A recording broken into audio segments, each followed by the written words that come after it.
Hello friends, मैं राशिद अली एक बार फिर आपका आपके अपने चैनल पॉलिटेक्निक क्लासेस में स्वागत करता हूं। फ्रेंड्स, जैसा आपको पता है कि हम पावर प्लांट इंजीनियरिंग कवर कर रहे हैं। पावर प्लांट इंजीनियरिंग की बात करें तो इलेक्ट्रिकल डिप्लोमा के सेकंड ईयर के बच्चे फ्रेंड्स इसको पढ़ते हैं, जो 4th सेमेस्टर में हैं।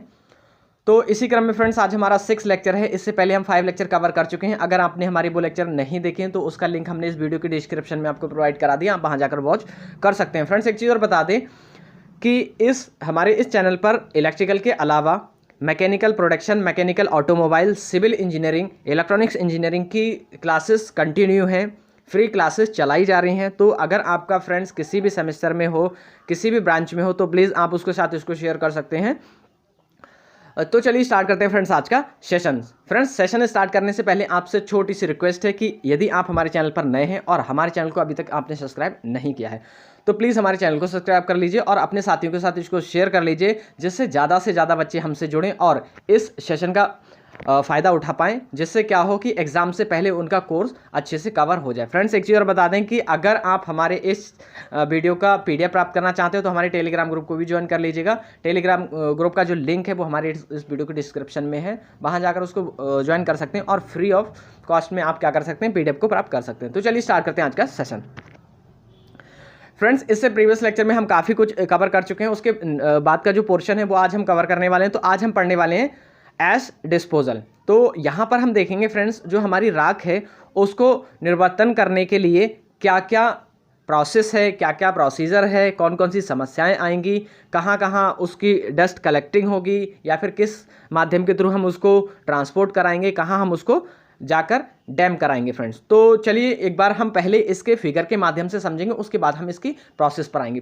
फ्रेंड्स, अगर मैं एक छोटी सी इसकी थ्योरी बताऊं तो जो आपकी ऐश डिस्पोजल है, ऐश डिस्पोजल का मतलब ये होता है कि बॉयलर भट्टी से आपकी जो दहन के पश्चात जो ऐश बन रही है जो राख बन रही है friends, after combustion of fuel combustion होने के बाद जो आपकी ऐश बन रही है उसको ट्रांसपोर्ट करने से, कहाँ से, आपकी बॉयलर भट्टी से यथावत उपयुक्त स्थान तक पहुंचाने की प्रक्रिया को हमने क्या बोल दिया फ्रेंड्स, ऐश डिस्पोजल बोल दिया। ठीक है, तो पहले हम क्या करेंगे, इस फिगर के माध्यम से समझेंगे, उसके बाद हम क्या करेंगे, इसकी थ्योरी पर आएंगे। फ्रेंड्स, एक बार देख लीजिए कि एक छोटा सा आपको कॉन्सेप्ट और बता दूं मैं कि आपको पता है फ्रेंड्स, अगर नहीं पता है तो उसको नोट कर लीजिएगा कहीं भी, कि अगर कोल जलता है या फिर फ्यूल का कंबंशन होता है थर्मल पावर प्लांट में, तो जो कोल है वो 10 to 20%, 10 से 20% फ्रेंड्स वो ऐश में परिवर्तित हो जाता है, राख में परिवर्तित हो जाता है,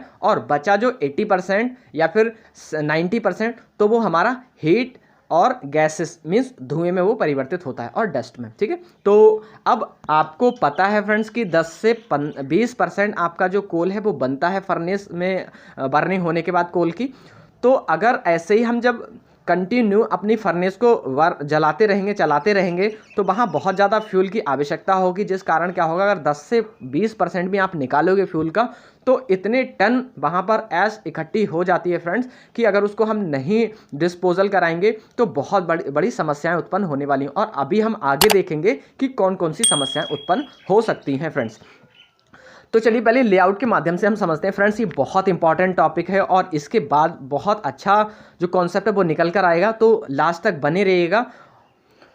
तो अगर हम बात करें फ्रेंड्स इस वाले रीजन पर, सबसे पहले आप क्या करोगे फ्रेंड्स कि आपने फर्नेस में जो फ्यूल है उसको फीड कराया। सपोज दैट आपने क्या किया, यहाँ से फ्यूल को फीड करा दिया। फ्रेंड्स, जब आप फ्यूल को फीड कराओगे उसके बाद आप बर्निंग कराओगे। बर्निंग होने के बाद 10 से 20% आपका जो कोल है, जो फ्यूल है, वो आपका ऐश में परिवर्तित हो गया, राख में परिवर्तित हो गया।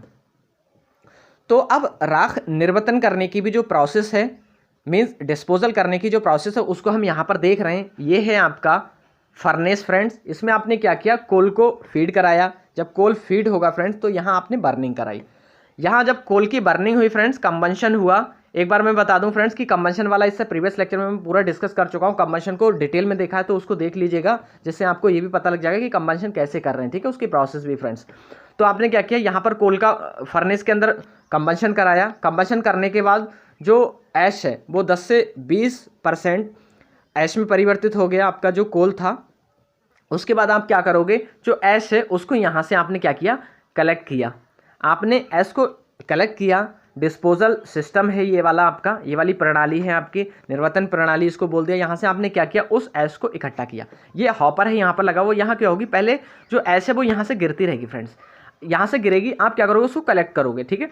यहाँ आपका जो डिस्पोजल सिस्टम है उसके थ्रू आप उसको कलेक्ट करोगे। कलेक्ट करने के बाद आप अपने बंकर में उसको क्या करोगे, स्टोर कराओगे ले जाकर, किसको, ऐश को। फ्रेंड्स अगर इस वाले प्रोसेस की बात करें, इस प्रोसीजर की बात करें, तो इस प्रोसीजर में होगा यहाँ पर जो हमारा ऐश है, ऐश डिस्पोज हो रही है या फिर जो हम ऐश को इकट्ठा कर रहे हैं, तो यहाँ डिफरेंट टाइप्स के मेथड यूज़ होंगे। हो सकता है हम मैकेनिकल ऐश डिस्पोजल मेथड का यूज़ करें, या इलेक्ट्रोस्टैटिक्स का यूज़ करें, या फिर हम हाइड्रोलिक का यूज़ करें, या फिर हम न्यूमेटिक का यूज़ करें। अभी हम देखेंगे इसके मेथड्स फ्रेंड्स। नेक्स्ट इसमें ही हमने उसको इंक्लूड किया है, मेथड्स को भी।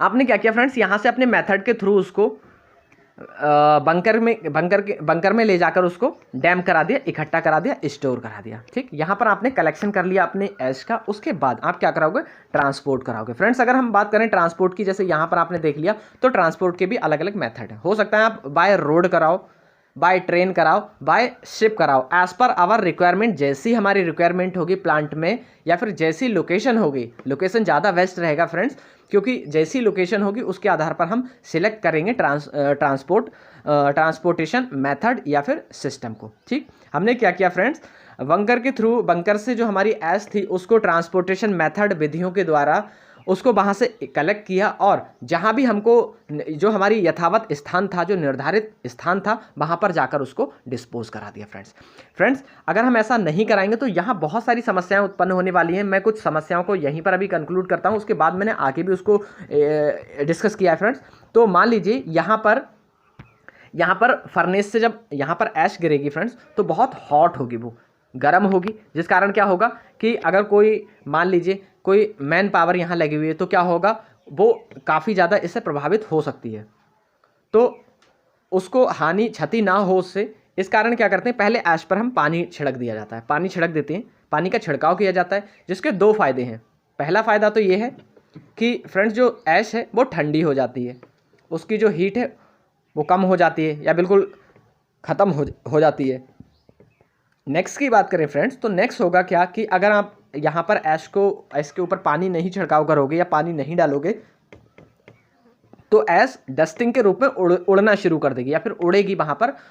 तो जब उड़ेगी तो क्या होगा कि जो वहाँ वर्कर्स हैं उनको इन्फेक्टेड करेगी, वो स्किन कैंसर हो सकता है, खुजली हो सकती है फ्रेंड्स उनको, या फिर लंग्स प्रॉब्लम हो सकती है, बहुत सारी डिजीज़ हैं जिसके कारण ऐसा किया जाता है। फिर उसके बाद आपने डिस्पोजल मेथड के थ्रू या फिर आपने जो राख थी निर्वातन प्रणाली के माध्यम से आपने उसको जो फर्नेस थी वहाँ से अपने बंकर में स्टोर करा ली।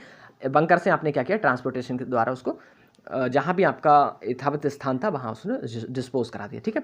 अब ये था इसका कि आपने डिस्पोजल कैसे कराया। अब यहाँ से फ्रेंड्स देखिए, अब जो आपने कहा कि 20% ऐश बन रही है, राख बन रही है, अब कुछ तो बचेगी, मतलब 80% में कुछ और राख बचेगी, तो जो यहाँ पर जो धुआं है उसके साथ साथ उड़कर जाएगी फ्रेंड्स। तो जो गैसेस यहाँ से रिलीज़ हो रही हैं या धुआं रिलीज़ हो रहा है, तो धुएं के साथ भी कुछ गैसेस के जो ऐश है उसके पार्टिकल्स जाएंगे, मतलब धूल उड़ कर जाएगी। तो वो क्या होगा, वो हम यहाँ पर क्या करेंगे, यहाँ पर हम डस्ट कलेक्टर यूज़ करेंगे। डस्ट कलेक्टर को भी हमने इसी वीडियो में इंक्लूड किया है फ्रेंड्स। तो यहाँ पर हमने क्या किया, डस्ट कलेक्टर को यूज़ कर लिया। अब डस्ट कलेक्टर भी कई प्रकार के होते हैं, मैकेनिकल हो गया, इलेक्ट्रोस्टैटिक्स हो गया, वो हम आगे पढ़ेंगे, ठीक है। तो यहाँ क्या किया, यहाँ डस्ट कलेक्टर यूज़ किया। अब डस्ट कलेक्टर क्या करेगा, डस्ट को, जो भी डस्ट निकल रही है उसको कलेक्ट कर लेगा और यहाँ से नीट एंड क्लीन जो धुआं है उसको बाहर निकालेगा। हम क्या करेंगे, FD फैन के थ्रू उसको अंदर से सक करेंगे और अपनी चिमनी के माध्यम से उसको बाहर एटमॉस्फेयर में भेज देंगे। फ्रेंड्स ये प्रोसेस मींस अगर हम जो हमारी ऐश है तो उसको हम ऐसे भी, सॉरी ऐश तो नहीं कह सकते, जो हमारा धुआं है, धुएं को हम ऐसे भी तो निकाल सकते हैं जो व्यर्थ गैसेस हैं, लेकिन व्यर्थ गैसेस को हम ऐसे नहीं एटमॉस्फेयर में डाल सकते, क्योंकि अगर हम ऐसे ही एटमॉस्फेयर में उसको रिलीज़ कर देंगे तो बहुत सारा पॉल्यूशन वहाँ पर हो जाएगा। तो पॉल्यूशन कंट्रोल करने के लिए या फिर इको फ्रेंडली बनाने के लिए जो धुआं है उसको, ये प्रोसेस हम करते हैं कि जो हमारे बड़े पार्टिकल्स हैं तो वो ना उड़े, या फिर नीट एंड क्लीन जो हमारी गैसेस है, जो हमारे विषैली गैसेस है, या फिर जो हमारी बहुत पॉइजनस गैसेस है वो यहीं पर रुक जाए या फिर एटमॉस्फेयर में जाकर वो प्रभावित लोगों को ना करे या फिर जो एनिमल है उनको प्रभावित ना करें, कीट वगैरह को। ठीक है, तो ये प्रोसेस था इसका। अब हम इसकी थ्योरी पर आते हैं फ्रेंड्स। तो थ्योरी क्या है फ्रेंड्स, जैसे मैंने आपको बता दिया कि बॉयलर भट्टी में कोयले के दहन से उत्पन्न ऐश को निकालने से इसे निकालकर इसे ट्रांसपोर्ट करने और इसे प्लांट से दूर उपयुक्त स्थान तक पहुंचाने की प्रक्रिया को ऐश डिस्पोजल कहते हैं। तो आई थिंक आपको पता लग गया होगा कि बॉयलर से आपने क्या किया, जो भी मेथड के थ्रू आपने ऐश को निकाला और अपने ट्रांसपोर्टेशन के माध्यम से प्लांट से दूर यथावत स्थान तक जहाँ भी जो भी डैम्पिंग आपने बनाया था उसका वहाँ ले जाकर उसको डिस्पोज करा दिया। इस प्रोसेस को, इस मेथड को हमने बोल दिया ऐश डिस्पोजल। अगर एक पॉइंट यहाँ पर और इंक्लूड करें फ्रेंड्स, तो एक पॉइंट ये है कि मान लीजिए आपका जो कोल है वो आपने एक जगह मीन्स जो आपकी ऐश है, राख है, उसको आपने उपयुक्त स्थान तक पहुंचा दिया। उसके बाद क्या होगा, इकट्ठी होती रहेगी। तो फ्रेंड्स अगर बता दें कि जो हमारी ऐश है तो वो डिफरेंट वर्किंग में काम आती है। जैसे अगर कंस्ट्रक्शन की बात करें, जैसे कंस्ट्रक्शन साइट्स होती हैं वहाँ पर इसका यूज़ होता है। साथ के साथ अगर हम बात करें जो हमारी सीमेंट कंपनियाँ होती हैं वो इसको यूज़ करती हैं सीमेंट बनाने के लिए, और भी बहुत सारे इसके काम हैं फ्रेंड्स, तो उसको भी हमने आगे इंक्लूड किया है। तो नेक्स्ट पॉइंट की बात करें तो नेक्स्ट पॉइंट है आपका, भाप शक्ति संयंत्र में कोयले का दहन अत्यधिक ऐश को जनरेट करता है। कोयले के दहन के से प्रतिदिन कोयले की कुल मात्रा का 10 से 20% तक ऐश में परिवर्तित होता है। बिल्कुल सही बात है, मैंने अभी आपको बता दिया फ्रेंड्स कि 10 से 20% ही ऐश में परिवर्तित हो जाता है। नेक्स्ट पॉइंट है आपका, इस प्रकार बड़े पावर प्लांट में जहां हजारों टन कोयला जलता है जिससे काफ़ी मात्रा में ऐश प्रतिदिन जनरेट होती है, इस ऐश का डिस्पोजल एक बहुत बड़ी समस्या है। बिल्कुल सही बात है फ्रेंड्स, बहुत बड़ी समस्या है ये। कभी कभार तो इतनी ज़्यादा ऐश इकट्ठी हो जाती है कि जो थर्मल पावर प्लांट है या जो भी इंडस्ट्रीज़ हैं वो जो दूसरी इंडस्ट्रीज़ होती हैं जो raw material as a raw material ash का यूज़ करते हैं, जैसे आपकी सीमेंट कंपनीज हो गई, तो उसको इनवाइट करते हैं कि भैया आप फ्री ऑफ कॉस्ट भी ले जाओ इसको, पर यहाँ से आप इसको जो ट्रांसपोर्टेशन कॉस्ट है उसको अपने ट्रांसपोर्टेशन कॉस्ट पर लेकर जाओ। तो उस हिसाब से भी क्या होता है कि बस कंपनी जो थर्मल पावर प्लांट है वो ये चाहता है कि किसी भी प्रकार यहाँ से ये राख या जो ऐश है वो डिस्पोज हो जाए, दूर चली जाए। ठीक है, तो ये था इसका मेथड। नेक्स्ट पॉइंट है फ्रेंड्स, नेक्स्ट की बात कहें तो पहले हम नेक्स्ट देखते हैं इसका कि जो हमारा नीड है ऐश डिस्पोजल की वो क्या है। पहले तो हमको नीड पता होना चाहिए, उसी के बाद तो हम ऐश डिस्पोजल करेंगे, है ना। तो एक बार नीड देख लेते हैं फ्रेंड्स। तो नीड में है, देखिए मैं जूम आउट करता हूँ थोड़ा सा इसको, ऐश रिलीज की आवश्यकता या नीड ऑफ ऐश डिस्पोजल। तो पहली जो आपकी है वो क्या होगी फ्रेंड्स, जैसे यहाँ पर देखिए लिखा हुआ है कि बॉयलर, एक सेकेंड ये है फ्रेंड्स, बॉयलर भट्टी से ऐश को हटाने की आवश्यकता निम्नलिखित कारणों से है। कौन कौन से कारण? पहला कारण क्या होगा फ्रेंड्स, यदि ऐश पिट से एकत्र ऐश को हटाया नहीं जाता है, मतलब जो भट्टी है कहा जा रहा है, अगर वहाँ से जो ऐश नीचे गिर रहा है हॉपर के थ्रू, जो नीचे फर्नेस से गिर रहा है वहाँ से अगर नहीं हटाया जाएगा ऐश को, तो भट्टी के नीचे एयर का मार्ग अवरुद्ध होता है ताकि फ्लू के दहन के लिए आवश्यक एयर बॉयलर में प्रवेश ना करे।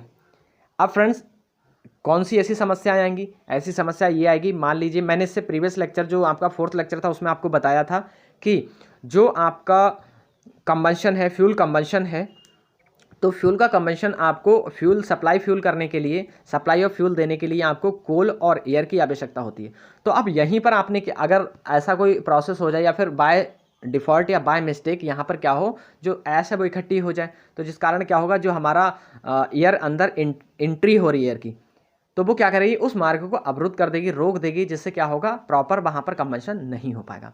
तो ये बहुत बड़ी समस्या है फ्रेंड्स, इसलिए हटाना जरूरी है इसको। नेक्स्ट है फ्रेंड्स, ऐश हल्की होती है तथा बॉयलर में प्रवेश करने वाली एयर के साथ मिलकर इसके विभिन्न पार्ट तथा ट्यूब्स पर जम जाती है। हीट का इंसुलेटर होने के कारण भी ट्रांसफ़र में बाधा उत्पन्न होती है।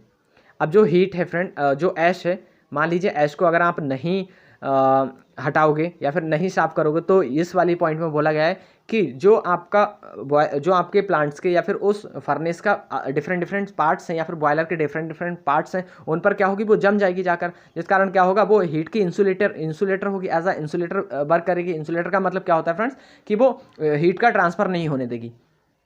तो जब हीट का ट्रांसफर होगा तो वहाँ बाधाएं उत्पन्न हो जाएंगी, है ना, तो हीट का ट्रांसफर प्रॉपरली नहीं हो पाएगा फ्रेंड्स, तो इस कारण भी इसको हटाना बहुत जरूरी है। नेक्स्ट है थर्ड पॉइंट है आपका, उच्च तापमान पर ऐश मेल्ट भी हो जाती है और भट्टी की दीवार से चिपक जाती है। अब ये बहुत अच्छा पॉइंट है फ्रेंड्स। अगर हम बात करें थर्ड पॉइंट की, तो थर्ड में कहा गया कि हाईएस्ट टेम्परेचर पर अगर ऐश मेल्ट हो गई तो वो भट्टी की दीवारों पर चिपक जाएगी। अब जब भट्टी की दीवारों पर चिपक जाएगी तो क्या होगा, भट्टी की जो एयर है, एयर के लिए जो स्पेस था, या फिर अगर कहें कि इंटरनली जो इसका स्पेस था या फिर उसका जो एरिया है वो कम होना शुरू हो जाएगा, जिस कारण क्या होगा, प्रॉपरली वहाँ पर जो हीट है उसका कंबशन नहीं होगा, क्योंकि ऊपर वाली लाइन में, सेकेंड लाइन में लिखा हुआ है कि जो एयर, जो आपकी राख है वो insulator, as a insulator work करते हैं हीट के लिए। तो जब वो राख दीवारों पर चिपक जाएगी तो वहाँ पर प्रॉपर हीट जनरेट नहीं हो पाएगी। फोर्थ पॉइंट की बात करें फ्रेंड्स, तो गर्म कणों के साथ ऐश कण वायुमंडल में चले जाते हैं और वायुमंडल को प्रदूषित करते हैं। अभी जैसे मैंने आपको बताया फ्रेंड्स कि हम क्या करेंगे, हमारी ये रिक्वायरमेंट होती है। अगर हम water control, pollution control department की बात करें तो वो क्या कहता है, वो ये बोलता है कि अगर आपके जो ऐश है या फिर जो आपकी जो भी राख है, धुआं निकल रहा है, कहने का मतलब व्यर्थ गैसेस निकल रही हैं प्लांट से, तो उसके कण 100 माइक्रोन से छोटे होना चाहिए। अगर 100 माइक्रोन से बड़े हैं तब अगर आप उसको एयर के एटमॉस्फेयर में उसको छोड़ रहे हो तो वो पॉल्यूशन का इंडिकेटर है, पॉल्यूशन को वो होल्ड करेगा या पॉल्यूशन को ज़्यादा फैलाएगा। तो जिस कारण क्या होता है कि उसको पॉल्यूशन को कंट्रोल करने के लिए जो कण हैं वो बड़े कणों को यहीं पर यथावत स्थान तक रख दिया जाता है, जिसके कारण डिफरेंट मेथड्स को यूज़ करते हैं और वो हमारा कहलाता है डस्ट कलेक्टिंग। ठीक है, नेक्स्ट पॉइंट की अगर बात करें, नेक्स्ट है आपका प्रोसीजर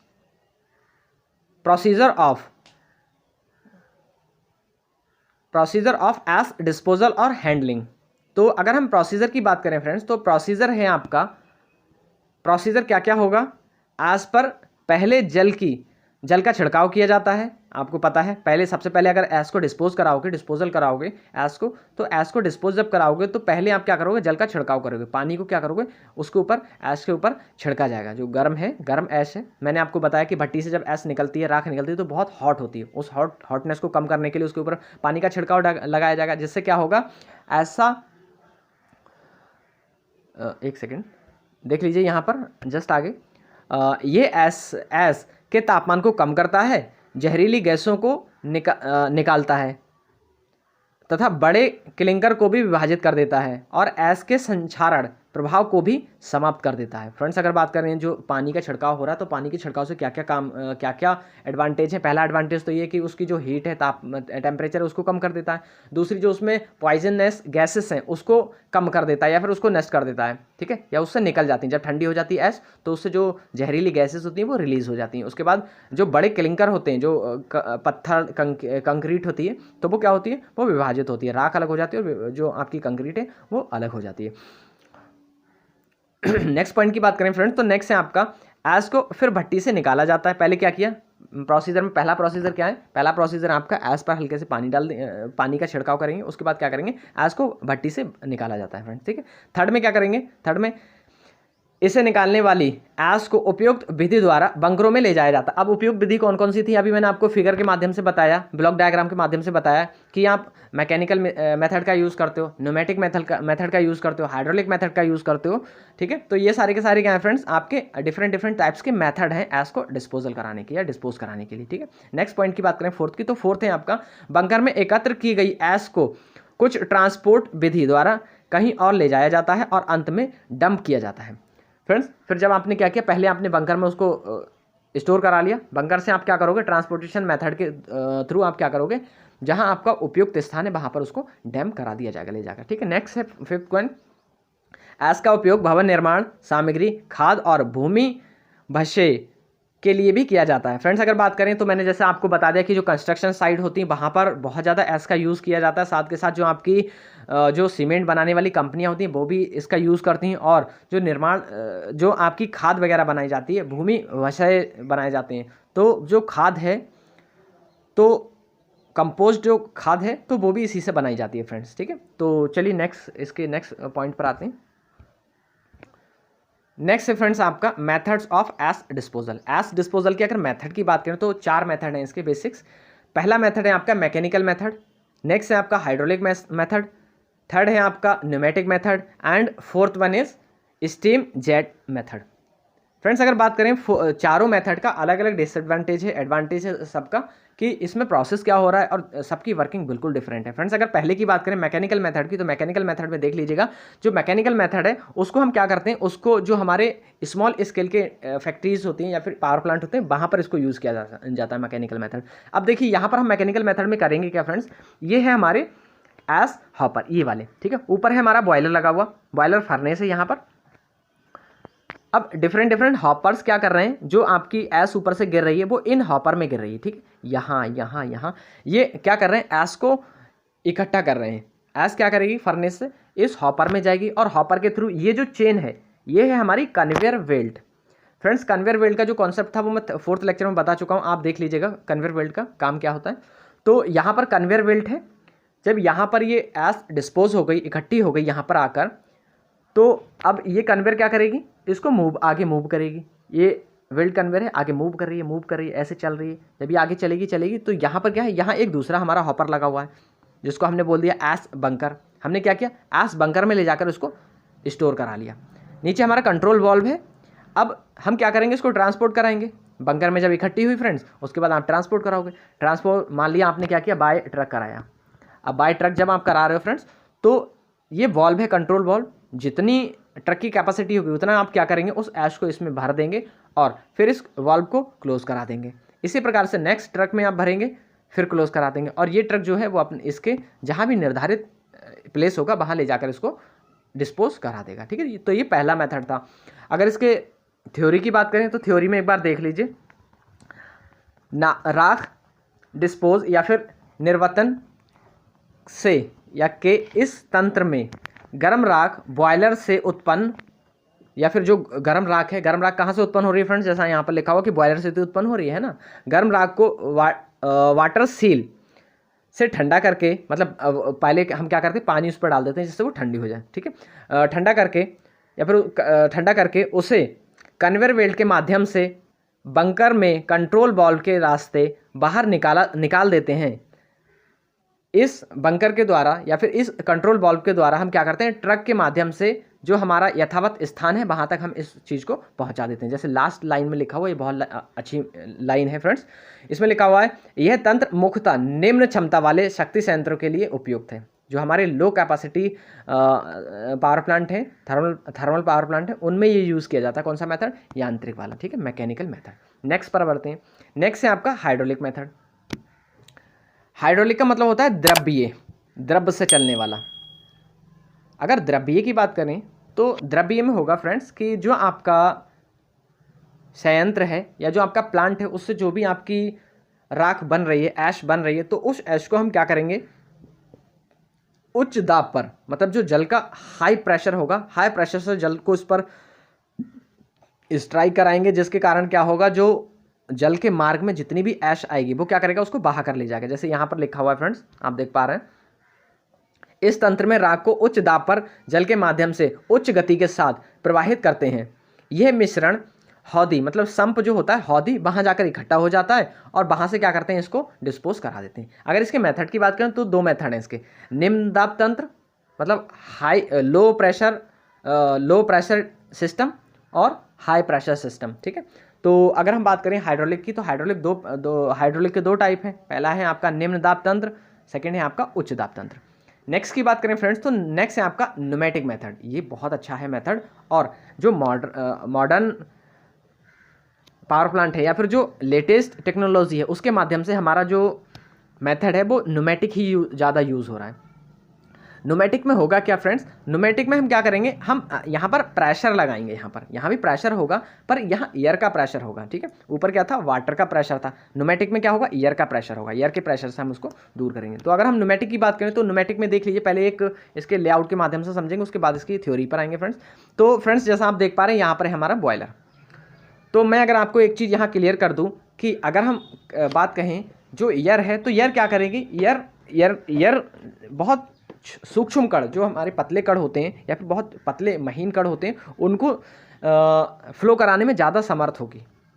तो उस चीज़ को प्यूरीफाई करने के लिए या उसको इम्प्रूव करने के लिए हमने क्या किया, जो हमारे बॉयलर से ऐश निकल रही है, राख निकल रही है, उस राख को, जो हमारी बॉयलर फर्नेस से राख निकल रही है, उसको हमने क्या किया, अपने क्रशर के थ्रू पास ऑन किया। अब क्रशर क्या करेगा, उसको क्रशिंग करेगा, ठीक है, और ज़्यादा पतला कर देगा या और ज़्यादा पीस देगा उसको, ठीक है। उस कारण क्या होगा, यहाँ जब ऐश आएगी इस हॉपर के थ्रू, यहाँ पर इस वाली नली में आ जाएगी, और यहाँ से क्या है फ्रेंड्स, यहाँ से हाई प्रेशर पर हमारी जो एयर है, वायु है, वो प्रवेश कर रही है अंदर। जैसे ही यहाँ पर एयर आएगी और एयर के मार्ग में जो यहाँ से हमारा कोल आया, एक सेकेंड इसको रफ करते हैं फिर बनाते हैं। यहाँ से एयर आपकी चल रही है फ्रेंड्स, यहाँ से कोल आ रहा है, उसके साथ ये एयर क्या करेगी, अपने साथ इस जो ऐश है उसको ले जाएगी, ठीक है, यहाँ पर। अब ये क्या है, ये आपका प्राइमरी राख या फिर प्राइमरी ऐश सेपरेटर है, ठीक है। तो अब सेपरेटर क्या करेगा, प्राइमरी है, पहले प्राइमरी में जाएगा। अब प्राइमरी से क्या होगा फ्रेंड्स, आपको पता है कि जो बड़े कण होते हैं, अगर हम उनके मार्ग में बाधा क्रिएट कर दें तो वो क्या करेगा, उसकी स्पीड धीमी हो जाएगी। अब जब स्पीड धीमी हो जाएगी तो ग्रेविटेशनल फोर्स लगेगा और वो क्या करेगा, उसको नीचे गिरा लेगा।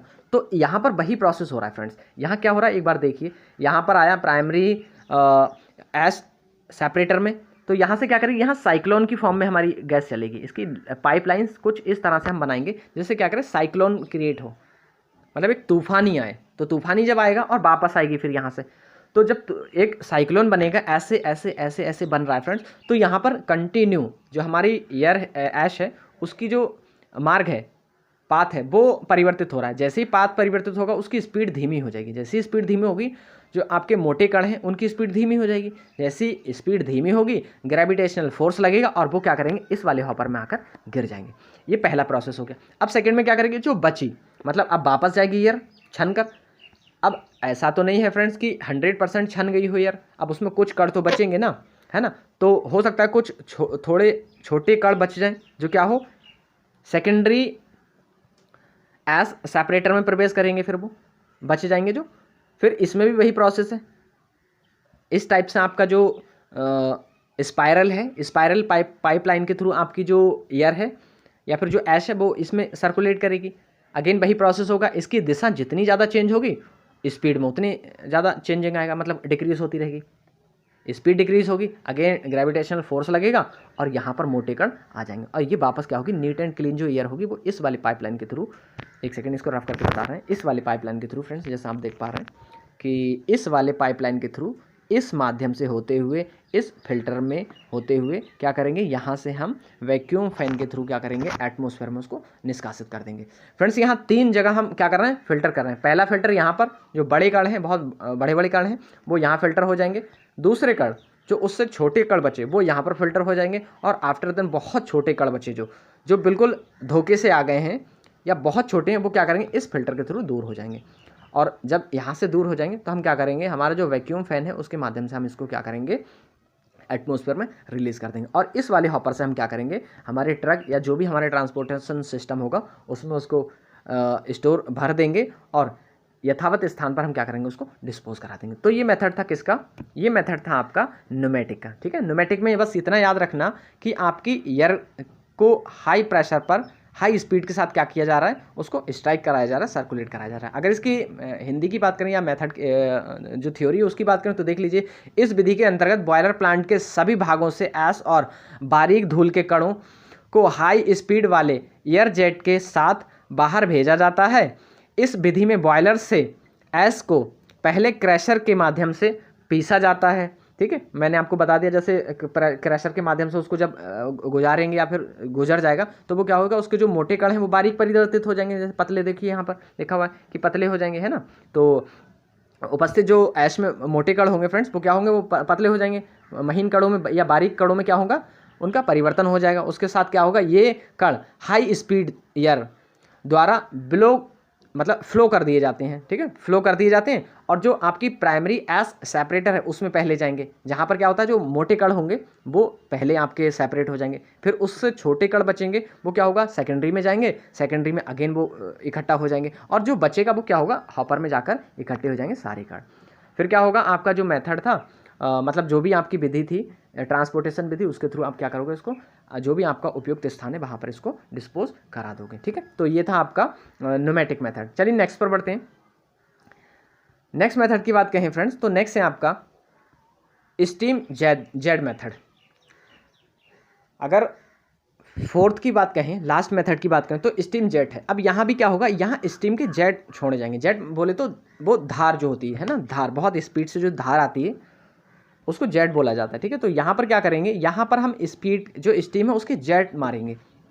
इस विधि में क्या होगा, इसमें भी वही काम होगा कि हाई स्पीड वाली जो स्टीम होगी वो क्या करेगी, अपने साथ उड़ाकर उसको ले जाएगी, किसको, ऐश को। ठीक है, और हॉपर में ले जाकर इकट्ठा कर देगी, वहाँ से क्या करेंगे, अगेन हम वही काम करेंगे, ट्रांसपोर्टेशन के माध्यम से उसको ट्रांसपोर्ट करा देंगे। नेक्स्ट है आपकी प्रॉब्लम्स ऑफ एश डिस्पोजल। तो आपको पता है कौन कौन सी प्रॉब्लम होती है। सबसे पहले तो आपको यही पता है कि जब बंदा जो भी वहाँ वर्कर्स है वो क्या करेगा, अगर राख को छुएगा, मान लो बहुत हॉटेड जो ऐश है उसको छुएगा तो प्रॉब्लम होगी, है ना। तो सबसे पहले क्या होगा, जो आपकी प्रॉब्लम हो रही है तो वो क्या है, राख बहुत तप्त होती है, जिसे उठाने में समस्याएं उत्पन्न होती हैं, है ना। तो जैसे पहले जो प्रोसीजर था, प्रोसीजर में क्या लिखा हुआ था, प्रोसीजर में था कि जो राख है उसको उठाने में समस्याएं उत्पन्न होती हैं, तो उसके लिए क्या करते हैं, पानी का छिड़काव कर दिया जाता है। नेक्स्ट है आपका, राख में धूल की मात्रा अधिक होती है, बिल्कुल होती है। अब जब धूल की मात्रा ज़्यादा होगी तो क्या होगा, लंग्स डिजीज़ हो जाएगी या फिर स्किन डिजीज़ हो जाएगी, है ना। तो बहुत सारी समस्याएँ जो हो जाएंगी। थर्ड है आपका, वर्कर्स को एश डिस्पोजल के दौरान ज्वलन तथा खुजली भी उत्पन्न होती है। बिल्कुल सही बात है फ्रेंड्स, ज्वलन होती है उनको, खुजली होती है। ठीक है, नेक्स्ट है आपका, राख बहुत सारे हानिकारक कणों से मिलकर बनी होती है, जो मनुष्य की त्वचा एवं फेफड़ों आदि पर बहुत हानिकारक दुष्प्रभाव डालती है। ठीक, तो फ्रेंड्स ये सारे के सारे थे आपके problems of ash disposal. Next जो नेक्स्ट कॉन्सेप्ट है, बहुत अच्छा कॉन्सेप्ट है आपका, डस्ट कलेक्टर। ठीक है, अब डस्ट कलेक्टर को देखेंगे तो जैसा आपको पता है कि डस्ट कलेक्टिंग की जाएगी। जैसे मैंने आपको बता दिया फ्रेंड्स कि जो आपकी ऐश है, पहले तो आपने ऐश को डिस्पोज कराया। जब आप ऐश डिस्पोज करा रहे हो, जो आपका फ्यूल है उसका 10 से 20% आपकी ऐश बन रही है, राख बन रही है, पर 80% आपका जो फ्यूल है वो हीट और धुएं में परिवर्तित हो रहा है। अब जब हीट और धुएं में परिवर्तित होगा तो फ्लेम के साथ साथ, मतलब जो आग की लपटें हैं उसके साथ साथ क्या होगा, जो छोटे पार्टिकल्स होंगे ऐश के, वो क्या होगा, वो उड़ते जाएंगे, या फिर जो डस्ट उड़ती जाएगी। तो जब डस्ट उड़ेगी तो अगर उसको हम डस्ट कलेक्टिंग नहीं करेंगे तो जाकर वो एटमॉस्फेयर में बहुत ज़्यादा समस्याएं उत्पन्न करेगी। एटमॉस्फेयर में क्या करेगी वो, कि जो पॉल्यूशन है उसको इंक्रीज़ करेगी। तो उन सारी चीज़ों को रिमूव करने के लिए क्या करेंगे, इसको कलेक्ट करना बहुत आवश्यक है। तो पहला पॉइंट है, पहले हम इसके थ्योरी के माध्यम से समझेंगे, फिर इसके लेआउट पर आएंगे। हम जानते हैं भारत में उपलब्ध कोयले में ऐश बहुत अधिक होती है। आपको पता है 10 से 15-20% होती है ऐश। ऐश के बारीक कण बॉयलर से फ्लू गैसों के साथ, जो व्यर्थ गैसेस होती हैं, फ्लू गैसेस होती हैं, उसके साथ क्या होता है, मिल जाते हैं और वायुमंडल में पहुंचकर वातावरण को प्रदूषित करते हैं। इसलिए ये बहुत महत्वपूर्ण है कि इस तरह की फ्लू गैसेस को या गैसों को वातावरण में छोड़ने से पहले साफ किया जाए। ठीक है, ये बहुत बड़ी इंस्ट्रक्शन है या फिर वार्निंग है पॉल्यूशन कंट्रोल डिपार्टमेंट की, कि आप ऐसे एटमॉस्फेयर में किसी भी प्रकार की गैसेस को या फिर जहरीली गैसेस को या फिर जो आपके बड़े पार्टिकल्स हैं गैसेस के या फिर धूल के, उसको नहीं छोड़ सकते। इससे क्या होगा, वातावरण में प्रदूषण होगा। ठीक है, नेक्स्ट है, फ्लू गैसों को साफ करने के लिए प्रयोग किए जाने वाले उपकरणों में विशेष गुण होने चाहिए। धूल का एक विशेष गुण है एयर में उसकी सेटिंग स्पीड, धूल का आकार माइक्रोन में व्यक्त किया जाता है और सेटिंग स्पीड धूल के माइक्रोन आकार के वर्ग और घनत्व के उत्पादन के लिए अनुपातिक है। विभिन्न उपकरणों में उनके भौतिक और इलेक्ट्रिकल गुणों के आधार पर धूल या जले हुए गैसों के इन महीन कणों के पृथक्करण की विशेष व्यवस्था है। ठीक है, तो इस लाइन में, इस पैराग्राफ में बोला गया कि जो आपके धूल के कण हैं उनको बहुत, जो भी मोटे कण हैं उसको सेपरेट करना बहुत आवश्यक है। अगर हम नहीं करेंगे तो होगा क्या, कि बहुत ज़्यादा पॉल्यूशन क्रिएट होगा। तो जो धूल के कण हैं, धूल के कण कितने होने चाहिए, कितने माइक्रोन के होना चाहिए, तो वो यहाँ पर हमने दिखा रखा है कि जो हमारे धूल के कण हैं उनका जो, अगर आप बोल रहे हो कि आपके धूल के कण हैं, तो धूल किसको बोलोगे, धूल आप बोलोगे कि जिसकी जो रेंज है वो 1 से 100 माइक्रोन के बराबर होना चाहिए। अगर इस रेंज में है मतलब इस साइज से बड़ा है तो आपका धूल का कण हो गया, अगर इससे छोटा है तब आपका ठीक ठाक है। जैसे अभी यहाँ पर देखिए, धूल कणों में carbon monoxide CO, carbon dioxide CO2, sulphur dioxide SO2 तथा डाई नाइट्रोजन, ठीक है। तो ये क्या है, ये गैसेस मिली होती हैं। अब जब ये गैसेस मिली होगी तो आपको पता है कि अगर कार्बन मोनोऑक्साइड अगर आपकी सल्फर डाइऑक्साइड निकल गई या नाइट्रस ऑक्साइड निकल गई या फिर नाइट्रोजन डाइऑक्साइड नाइट्राइड निकल गई, तो वो क्या करेगी, वो एसिड रेन करने के लिए उसका बहुत बड़ा रोल होगा या फिर एसिड रेन करने के लिए उत्तरदायी होगी। तो इन सारी चीज़ों को रिमूव करना है। साथ के साथ अगर कार्बन मोनोऑक्साइड की बात करें, कार्बन डाइऑक्साइड की बात करें, तो ये भी क्या कर रही हैं, ये भी आपकी जो गैसेस हैं वो आपकी ग्लोबल वार्मिंग को इंक्रीज़ कर रही हैं, है ना। तो अब जब ग्लोबल वार्मिंग को इंक्रीज़ करें तो टेम्परेचर इंक्रीज़ हो रहा है, तो बहुत सारी समस्याएं उत्पन्न हो रही हैं। तो इन सारी चीज़ों को रिलीज़ करने के लिए पॉल्यूशन कंट्रोल डिपार्टमेंट ने एक नियम जारी किया। उन्होंने बताया यदि धूल कणों का साइज 1 से 100 माइक्रॉन्स के बीच हो तो उसे धूल या धुआं कहते हैं। यदि धूल कणों का साइज 100 माइक्रॉन से अधिक होता है तो उसे सिंडर कहते हैं। अब सिंडर की बात करें तो सिंडर क्या है, सिंडर का मतलब होता है आग के जो अंगारे होते हैं या आग का अंगारा,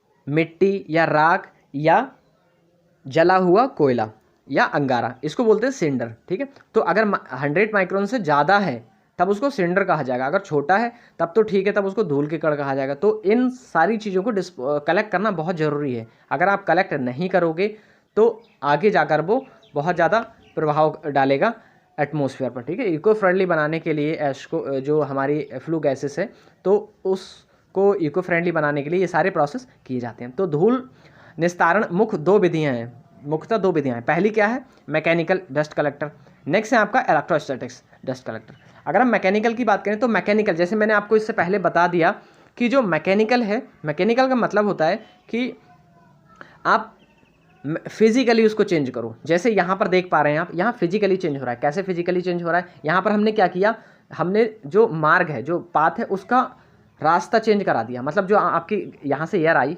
या फिर जो आपकी डस्ट कंटेंट फ्लू गैसेस यहाँ से इनपुट किया, इन कर रही हैं, तो उसमें क्या किया आपने, इसकी जो चेंजिंग, जो इसका वे है, पाथ है, रास्ता है, उसको चेंज कर दिया। अब जब आप रास्ता चेंज करोगे तो क्या करेगा, जितनी बार ये अपना पाथ चेंज करेगा उतनी बार मोटे जो कण होते हैं उनकी जो स्पीड है वो कम हो जाती है। स्पीड कम हो जाएगी तो वो आगे ज़्यादा फ्लो नहीं कर पाएंगे। तो इसका जो पाथ है वो चेंज कर दिया। अब जब पाथ चेंज कर दिया तो जो मोटे कण हैं वो उनकी स्पीड कम हो जाएगी। जैसे ही स्पीड कम होगी तुरंत यहाँ ग्रेविटेशनल फोर्स लगेगा और ये जो कण है वो यहाँ पर आ जाएंगे। पहला मेथड ये था। नेक्स्ट की बात करें तो नेक्स्ट क्या है आपका, नेक्स्ट में अगेन आपने इसको वी शेप में बना दिया। अब यहाँ से क्या होगी, यहाँ से आएगा डस्ट, जो आपकी डस्टिंग है वो यहाँ से आएगी फ्लू गैसेस में जो मिली हुई है। तुरंत आपने रास्ता चेंज किया, उसका मार्ग चेंज किया, अगेन उसकी स्पीड कम हो जाएगी, फिर अगेन यहाँ से मार्ग चेंज किया। अब इतनी जो स्पीड है वो नहीं बची होगी कि वो इस मार्ग को भी फॉलो करे। इस कारण क्या होगा, ग्रेविटेशन फोर्स लगेगा और वो यहाँ पर अट्रैक्ट हो जाएगी, नीचे गिर जाएगी। और ये हॉपर है, हॉपर के थ्रू हम क्या करेंगे, उसको एक जगह जो भी उसका बंकर है उसमें जाकर उसको स्टोर करा देंगे, ठीक है। और यहाँ से नीट एंड क्लीन जो एयर है वो निकल जाएगी, ठीक है। इसके 2 मेथड हैं फ्रेंड्स। जो मैकेनिकल डस्ट कलेक्टर है उसको 2 पार्ट्स में कैटेगराइज किया, या उसके 2 मेथड हैं, उसको फर्दर 2 टाइप्स में कैटेगराइज कर दिया, डिवाइड किया। तो पहला है आपका cinder catch dust collector. Cinder मैंने अभी बता दिया कि जो आपका राख या मिट्टी या फिर जो जलता हुआ कोयले का अंगारा होता है तो उसको सिंडर बोलते हैं, सिंडर कलेक्टर। अब यहाँ सिंडर कलेक्टर क्या करेगा, जो सिंडर हैं, जो अंगारे हैं, उसको कलेक्ट करेगा ये। तो यहाँ से क्या होगा, यहाँ से आप जो आपकी डस्ट है, फ्लू गैसेस में जो डस्ट के कंटेंट है वो इधर से हम रिलीज़ कर, यहाँ से हम इनपुट कराएंगे। इनपुट में होगा यहाँ, थोड़ा इसको जूम आउट करें तब साफ दिखेगा, ठीक है। यहाँ से इन होगा फ्रेंड्स। अब यहाँ क्या होगा, यहाँ ये वेफल्स लगे हुए हैं। वेफल्स मतलब 4 हम क्या करेंगे, पत्ती लगा देंगे। उन 4 पत्तियों में क्या होगा, जब जैसे ही आपका फ्लू गैसेस यहाँ से रिलीज़ होंगी, इस वाले इससे इनपुट करेंगे तो क्या होगा, ऐसे अपना मार्ग देखेंगे, फिर इधर आएंगे, फिर इधर आएंगे, फिर इधर आएंगे, फिर इधर आएंगे, फिर ऐसे जाएंगे। अब इतनी बार उसके रास्ता आपने चेंज कर दिया कि उसकी जो स्पीड थी वो बहुत कम हो जाएगी। जब स्पीड कम हो जाएगी, अगेन क्या होगा, जो आपका ग्रेविटेशनल फोर्स लगेगा वो क्या करेगा, उसको नीचे की ओर अट्रैक्ट कर लेगा, और जो आपका मोटे मोटे पार्टिकल्स हैं या वो जो सेंडर है वो यहाँ पर कलेक्ट हो जाएंगे, और जो आपकी नीट एंड क्लीन गैसेस है वो यहाँ पर रिलीज हो जाएगी चिमनी के माध्यम से एटमोसफेयर में। नेक्स्ट है आपका cyclone dust collector separator. Dust collector मान लो या सेपरेटर बोल लो या प्रेसिपिटेटर बोल लो, एक ही बात है फ्रेंड्स, ठीक है। तो अगर हम साइक्लोन डस्ट कलेक्टर की बात करें तो साइक्लोन डस्ट कलेक्टर में होगा क्या फ्रेंड्स, ये भी आपका मैकेनिकल है। इसमें हम क्या करेंगे, यहाँ से हमारी जो फ्लू गैसेस हैं जिसमें हमारा डस्ट कंटेंट है मौजूद है, तो वो क्या करेगा, यहाँ से प्रवेश करेगा, यहाँ से प्रवेश करेगा। मैंने आपको बताया कि साइक्लोन का मतलब होता है तूफान। अब तूफान में हम क्या करेंगे, भंवर, इसमें भंवर क्रिएट करेंगे। भंवर धाराएं देखी होंगी, भंवर धाराएं ऐसे उत्पन्न होती हैं ना, तो हमने क्या किया, यहाँ भंवर क्रिएट किया एक साइक्लोन की तरह, तूफान की तरह। यहाँ से जब इंटर करेगी एयर फ्लू गैसेस तो वो एक साइक्लोन के फॉर्म में जाएगी, ऐसे ऐसे ऐसे ऐसे। अब आप देख पा रहे हैं कितना उसका जो पाथ है वो चेंज हुआ है। अब जब पाथ चेंज होगा और वो क्या करेगी, यहाँ से नीट एंड क्लीन निकल जाएगी जो आपकी क्लीन गैसेस है। जब ये जितना पाथ उसका टर्न होगा उतनी बार क्या करेगा, उसके कण के जो स्पीड है वो कम हो जाएगी। अगेन जो आपकी ग्रेविटेशनल फोर्स है लगेगा और वो क्या करेगा, उसको अपनी ओर आकर्षित कर लेगा। तो ये था आपका साइक्लोन डस्ट कलेक्टर। नेक्स्ट की बात कहें तो नेक्स्ट है आपका जो सेकंड मेथड है आपका इलेक्ट्रोस्टैटिक्स सेपरेटर, ठीक है। जो डस्ट कलेक्टर था उसको दो पार्ट्स में कैटेगराइज किया था, याद रखना फ्रेंड्स। पहला था आपका मैकेनिकल डस्ट कलेक्टर, दूसरा था आपका इलेक्ट्रोस्टैटिक्स। तो मैकेनिकल के अगेन दो पार्ट्स तो हम पढ़ चुके हैं, ये है हमारा इलेक्ट्रोस्टैटिक्स। अगर इलेक्ट्रोस्टैटिक्स की बात करें तो इलेक्ट्रोस्टैटिक्स काफ़ी इंपॉर्टेंट है और ये मॉडरेट है, आजकल यही थर्मल पावर प्लांट में यूज़ किया जाता है। तो अगर हम इलेक्ट्रोस्टैटिक्स की बात करें, इलेक्ट्रोस्टैटिक्स का मतलब होता है स्थैतिक, है ना। तो अब यहाँ पर जो हमारा है उसमें क्या होगा, उसमें हम दो चार्ज क्रिएट करेंगे। आपको पता है कि जो आपका कोल निकल रहा है या फिर जो आपके डस्ट पार्टिकल्स निकल रहे हैं, जब वो एक दूसरे से रगड़ेंगे या फिर घिसेंगे तो उन पर आपको पता है चार्ज उत्पन्न हो जाता है। तो जो आपके पार्टिकल्स हैं उसमें लगभग 80% जो चार्ज हैं वो पॉजिटिव चार्ज होते हैं, बचे 20% वो नेगेटिवली चार्ज होते हैं। तो अब क्या करोगे, आप क्या करो, आप कोई ऐसा मेथड यूज़ कर लो कि पॉजिटिव और नेगेटिव कलेक्टर के अंदर क्रिएट कर दो, मतलब दो टर्मिनल क्रिएट कर दो या दो प्लेटें क्रिएट कर दो, नेगेटिव प्लेट और एंड पॉजिटिव प्लेट। तो क्या होगा, जो नेगेटिव वाले होंगे वो पॉजिटिव की तरफ अट्रैक्ट हो जाएंगे और जो पॉजिटिव वाले होंगे वो नेगेटिव की तरफ अट्रैक्ट हो जाएंगे। तो इसी चीज़ को हमने यहाँ पर अपने एक सेकेंड इसको रफ करते हैं फ्रेंड्स, फिर बताएंगे। इसी चीज़ को हमने इस फिगर में दर्शाया, देख लीजिए। तो यहाँ आप देखिए, यहाँ से क्या हो रहा है, जो आपकी डस्टिंग है फ्लू गैसेस से डस्ट कंटेंट वाली, तो वो यहाँ से इनलेट है, ठीक है, इनपुट कर रही है। अब ये वाला है हमारा चार्जिंग यूनिट। चार्ज यूनिट का मतलब है ये कि यहाँ पर हमारा जो चार्ज है, जो चार्ज इकट्ठा हो रहा है, मतलब चार्ज हमने क्रिएट किया है वो है यहाँ पर। देखिए पॉजिटिव चार्ज यहाँ बनाया है और नेगेटिव चार्ज यहाँ बनाया है। यहाँ पर क्या है, ये हमारा ट्रांसफार्मर है। ट्रांसफार्मर के बाद हमारा रेक्टिफायर लगा हुआ। रेक्टिफायर क्या कर रहा है, इसको एसी को डीसी में परिवर्तित कर रहा है। अब डीसी में परिवर्तित करने का बहुत बड़ा यहाँ पर एक रोल है। अब वो रोल क्या है, वो रोल ये है कि आपको पता है अगर एसी यहाँ पर यूज़ करेंगे तो उसकी जो पोलैरिटी है, मतलब जो पोलैरिटी है, टर्मिनल की पोलैरिटी है, तो वो चेंज होती रहती है, कभी प्लस कभी माइनस, कभी प्लस कभी माइनस, कभी प्लस कभी माइनस। तो उसको रिमूव करने के लिए हमको यहाँ पर फिक्स पोलैरिटी चाहिए। तो फिक्स पोलैरिटी के लिए हमने क्या किया फ्रेंड्स, फिक्स पोलैरिटी बनाने के लिए हमने उसको डीसी सप्लाई का यूज़ करना स्टार्ट कर दिया। तो हमने क्या किया, यहाँ रेक्टिफायर ने डीसी में परिवर्तित किया और डीसी में जैसे ही परिवर्तित हुआ तो कुछ आपके जो टर्मिनल थे, ये वाले दिख रहे होंगे फ्रेंड्स, ये आपकी प्लेट नेगेटिवली चार्ज हो गई, ये वाली, ये और ये वाली जो है यहाँ पर पॉजिटिव चार्ज प्लेट आ गई, ठीक है। अब होगा क्या, जैसे ही यहाँ पर डस्ट अंदर इन करेगी तो सबसे ज़्यादा जो कण है वो पॉजिटिव चार्ज है, तो पॉजिटिव चार्ज क्या करेगा, नेगेटिव की तरह अट्रैक्ट हो जाएगा। और नेगेटिव जो प्लेट है, देख लीजिए यहाँ पर हमारी जो नेगेटिव प्लेट दिख रही है आपको, उसके ऊपर क्या होगा कि जो डस्ट के पार्टिकल हैं, पॉजिटिव चार्ज पार्टिकल हैं, वो सारे के सारे यहाँ पर इकट्ठे हो जाएंगे। और हम क्या करेंगे, इन जालियों को झाड़ेंगे और झाड़ कर क्या करेंगे कि जो हमारा हॉपर है उसमें इकट्ठा कर देंगे। इकट्ठा करने के बाद उसको डिस्पोज करा देंगे, ठीक है। ये था हमारा इलेक्ट्रोस्टैटिक्स सेपरेटर। अगर हम इसकी थ्योरी पर देखें तो थोड़ी सी थ्योरी देख लीजिए। इस आयनित गैस को, मतलब जो आयनित गैस है अंदर जो इंटर कर रही है, इस आयनित गैस को फिल्टर से धूल संग्रह इकाई के माध्यम से पास किया जाता है, मतलब जो यहाँ पर फिल्टर है धूल संग्रह इकाई से पास किया जाता है। जब धूल के अवशेषित कण इस उच्च तीव्रता वाली इलेक्ट्रोस्टैटिक्स से गुजरते हैं तो पॉजिटिव रूप में या फिर पॉजिटिव जो पार्टिकल्स होते हैं वो अवशोषित कणों की ओर क्या करते हैं, स्थैतिक इलेक्ट्रिक फील्ड के बल से प्रभावित होते हैं और भू संपर्कित प्लेट पर जम जाते हैं या फिर जमा हो जाते हैं। जो ये भू संपर्कित प्लेट है मतलब भू से जो अर्थ से जो कनेक्टेड प्लेट है। बाद में इन प्लेटों को हिलाया जाता है और इस प्रकार एकत्रित धूल को एक जगह इकट्ठा करके हॉपर में इकट्ठा करके और ट्रांसपोर्टेशन विधि के द्वारा क्या करते हैं, हम इसको डिस्पोज कराते हैं फ्रेंड्स। तो ये बहुत इंपॉर्टेंट था फ्रेंड्स।